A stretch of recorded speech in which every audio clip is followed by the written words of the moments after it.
Hey guys, and welcome back to the channel. So today I wanted to do a video about Cyberpunk 2077. Loads of you guys have asked me for my reaction to the gameplay release. Unfortunately, I've already seen it like 2 to 3 times, so if I react to it again, it wouldn't be like an organic reaction, but I wanted to summarise my thoughts and feelings on the gameplay. I've picked 3 main points that I want to talk about, so let's jump into it. So the first point I wanted to talk about was customization. Obviously, you guys know I love customization and can spend so long making a character in a game. In this game, you can create your own character, male or female. You can change its hair, skin, tattoos. There's so many different things you can customize, which I'm really excited about. Because obviously last time we played Geralt, and as much as I love Geralt, I also love customization just as much. So it's going to be really cool to create your own character and put it in the world of Cyberpunk. In addition to this, you can also choose your own backstory and initial stats, which I personally love because it always makes the game feel more personal to me, and I always love making my own character based on me, so it'd be really cool to feel like I'm putting myself into the game.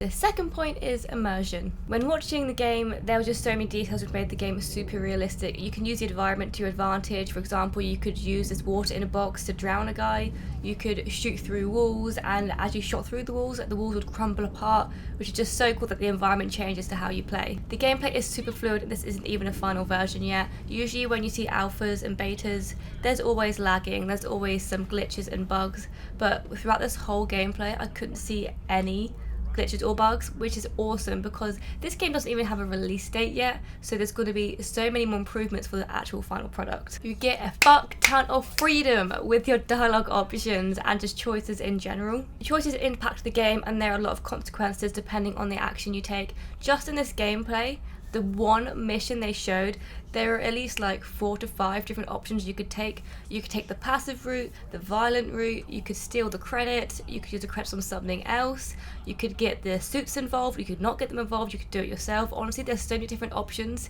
We only saw one outcome, but I'm super excited to see all the different outcomes. They also mentioned themselves, everything has its purpose and stays believable, which I fucking love. Nothing is worse for me than when you're playing an immersive game and just this one tiny little detail can ruin the immersion just because it seems unbelievable. If everything in this game is said to be believable, I can imagine myself just playing this game for hours. They also said it's a seamless world with no loading screens, which is super fucking cool. It's going to be like God of War. God of War was an amazing game, and obviously the loading screens, there was none apart from when you went in between the worlds, but even then it didn't feel like a loading screen because you just sort of run around in a circle, which made it super fucking awesome because, again, super immersive. You have nothing breaking that immersion. So no loading screens is a massive bonus. Just looking around you at the world and the people in the world, most people look unique and different. There obviously are some duplicates because for CD Projekt Red to make so many different humans, so every single person in this game was different, would be fucking insane. But there were so many different options, so many different people. It just, again, it makes the game super immersive. Just walking down the street, crossing the road, it's just incredible the detail in this game. And my third point is the combat. The combat looks super fucking sick. Like I mentioned earlier, you can use the environment to your advantage and kill players with the environment. Not only can you do this, but you can ricochet bullets off walls to kill enemies hiding behind walls. And you can also get a gun where the bullets track the person. So if you're bad at aiming, guys, you're gonna need to get this gun. I'm also looking forward to seeing the type of weapons you can get in this game. You see briefly when you go to the armory at the beginning of the gameplay, there's lots of gaps on the walls. 2 of the gaps looked like katana or sword shaped, so I'm really hoping you get a katana in the game. Obviously samurai is massive for the games coming out next year, so I'll be excited to chop some people's heads off, to be honest. You can get creative with your players as well. You can go up behind an enemy, all stealthy like, which I'm awful at, so I probably won't do this much. I want to try though. You can sneak up behind them and hijack into their brain. You can take over their brain and use that power to affect other people they're connected to. So if they're in a gang, you can affect other gang members.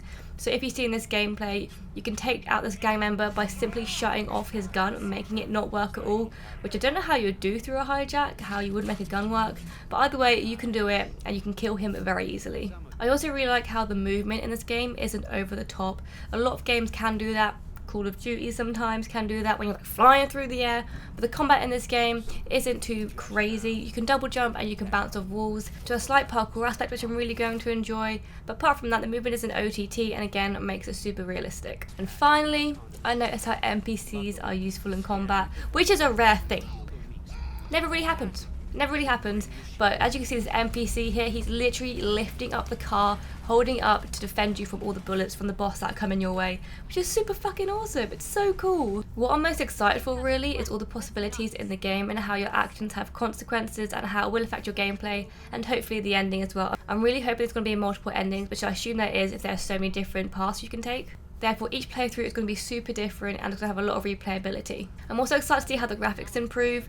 Although the gameplay looks fucking sick and the graphics are good, they weren't entirely what I was expecting. I know it's not a final product, so I know it's not going to be what the actual finished game is going to look like, but I'm really hoping the graphics really do improve, because the Witcher graphics, even now, are still amazing, and the Cyberpunk graphics for me were a bit so I'm really hoping the graphics improve in this game as well. And also, I'm super excited for the soundtrack. The Witcher soundtrack was amazing.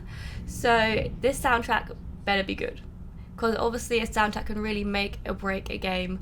And again, I just added the whole immersion feel if all the music like links up to the game. So those are just my thoughts on Cyberpunk 2077. I'm really excited to see this game and play it when it releases. Let me know in the comments below what you're most excited for and what your thoughts on the game are, and I'll see you guys in the next video. Bye!